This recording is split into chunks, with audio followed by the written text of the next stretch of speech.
Good night বলতে এবার চলে আসছি এবার ডিনার নিয়ে।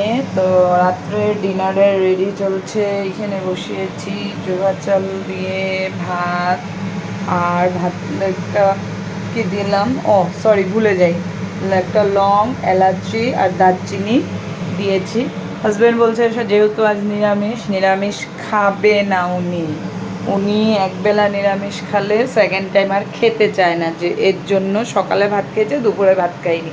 ওখানে বলছে আমি রাত্রে ভাত খাবো, কিন্তু আমাকে বানিয়ে দাও ফ্রাইড রাইস। তো এটা হলো দেশি ফ্রাইড রাইস।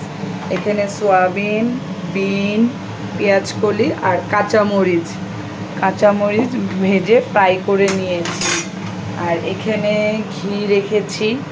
তো জুহা চালটা হয়ে গেলে এটাকে অল্প, জুহা চালটা হয়ে গেলে এটার সাথে লেড়ে চেড়ে দেশি ফ্রাইড রাইস যেটা বলে ওইটা ওকে বানিয়ে দেবো শর্টকাট। আর এখানে ছেলের জন্য ভাত আছে, ভাত গরম দিয়েছি। আর ছেলেরও নিরামিষের দিন অন্য কিচ্ছু না, পনির ফ্রাই আর ঘি দিয়ে, ঘি বা বাটার আর ভাত দিয়ে। ওদের বাপ আর ছেলের খালি মাছ মাংস এটাই লাগে, মানে আমি ফেডা হয়ে গেছি।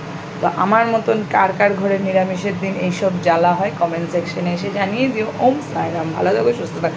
আর কালকে সরস্বতী পূজার খুব খুব সবাইকে শুভেচ্ছা রইলো। ভালো মতন ঘুরো, সেফ ঘুরবে। আর যা চয়েস করবে ভালো করে, কি ছেলে কি মেয়ে চয়েস করবে ভালো মতন করবে, কিন্তু ফুটা মস্তান দেখে না কিন্তু। ওম সাইরাম।